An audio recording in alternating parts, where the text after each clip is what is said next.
Assalamualaikum warahmatullahi wabarakatuh. Kami dari kelompok 5 akan menjelaskan tentang additive manufacturing. Perkenalkan, nama saya Ahmad Alfredo Farel. Nama saya Safira Dinova Putri. Saya Kamala Sulimaisi. Ya, di sini kita akan menjelaskan apa itu additive manufacturing. Additive manufacturing adalah inovasi baru manufaktur yang populer dikenal menggunakan printer 3D aktif. Manufacturing atau AM adalah proses pembuatan objek 3D dengan menambahkan material secara berlapis-lapis. Proses ini berbeda dengan manufaktur tradisional yang membuang material untuk membentuk objek.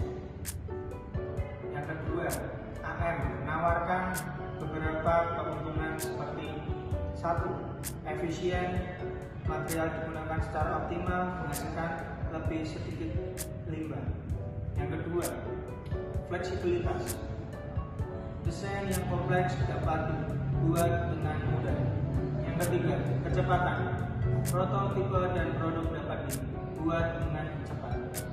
Yang keempat, kustomisasi. Produk dapat dipersonalisasi sesuai kebutuhan. Lalu kita lanjut cara kerja additive manufacturing. Guna membuat objek menggunakan additive manufacturing, perusahaan harus membuat desain terlebih dahulu. Lalu biasanya dilakukan dengan menggunakan desain komputer atau CAD.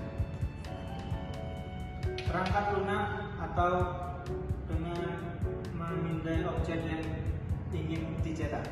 Perangkat lunak kemudian menerjemahkan desain menjadi kerangka lapis demi lapis untuk diikuti oleh mesin manufaktur additif atau printer 3D.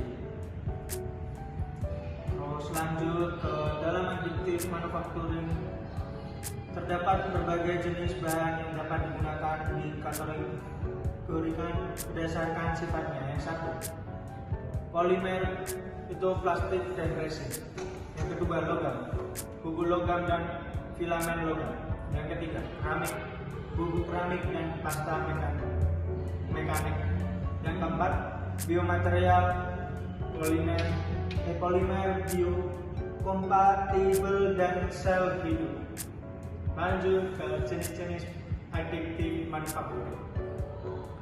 Teknologi manufaktur additif secara garis besar terbagi menjadi 3 jenis, yaitu yang pertama, selective laser sintering. Yang kedua, melting. Melting itu ada 2 jenis.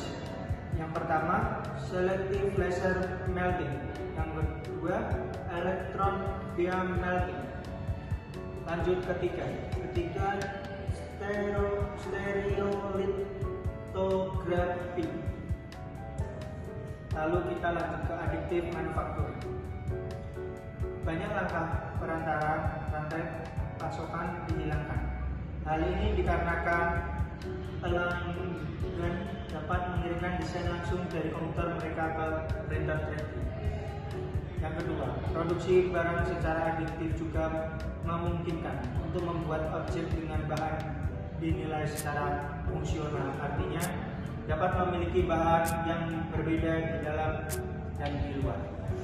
Lanjut ketiga, menciptakan geometri yang rumit dan menghasilkan ukuran rod yang kecil sehingga dapat menghilangkan bobot dari suatu objek.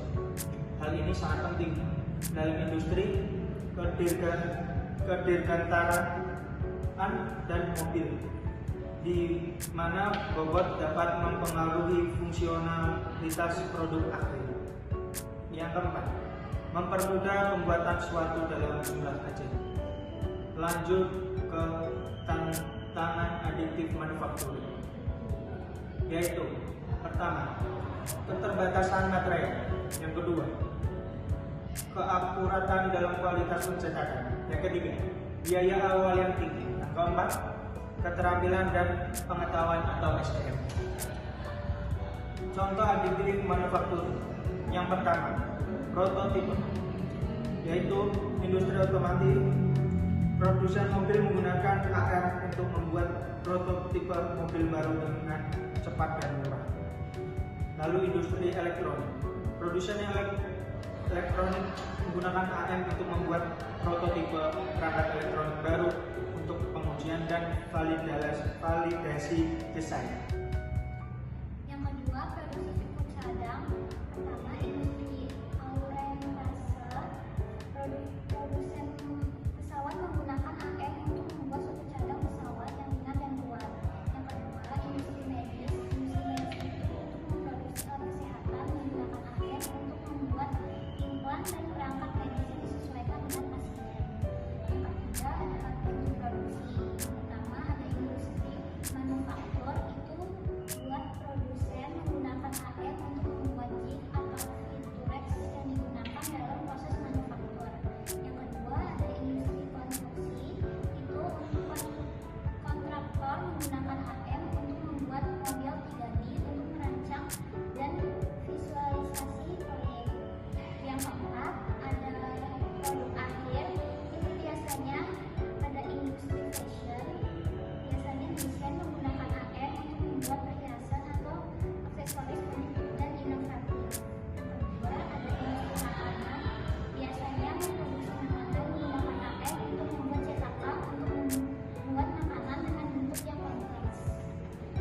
Selanjutnya ada contoh perusahaan manufaktur yang mengaplikasikan AM. Dibagi menjadi tiga.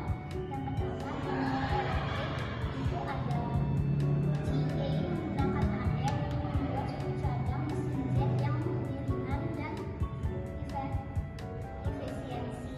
Yang kedua ada Siemens, itu biasanya menggunakan AM untuk membuat prototipe turbin angin dan komponen lainnya.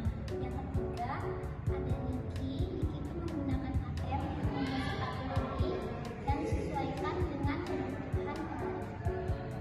Yang terakhir ada kelebihan dan kekurangan aditif manufaktur. Yang pertama tadi mampu mencetak objek dengan desain yang kompleks dan rumit yang sulit dicapai dengan metode manufaktur tradisional sehingga memungkinkan terciptanya inovasi desain yang lebih besar.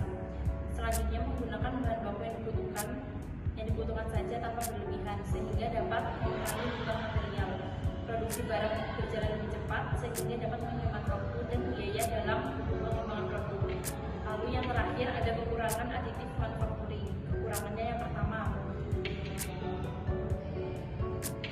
mesin pencetak 3D pada aditif manufacturing cenderung mahal sehingga produsen harus mengeluarkan biaya awal investasi yang tinggi.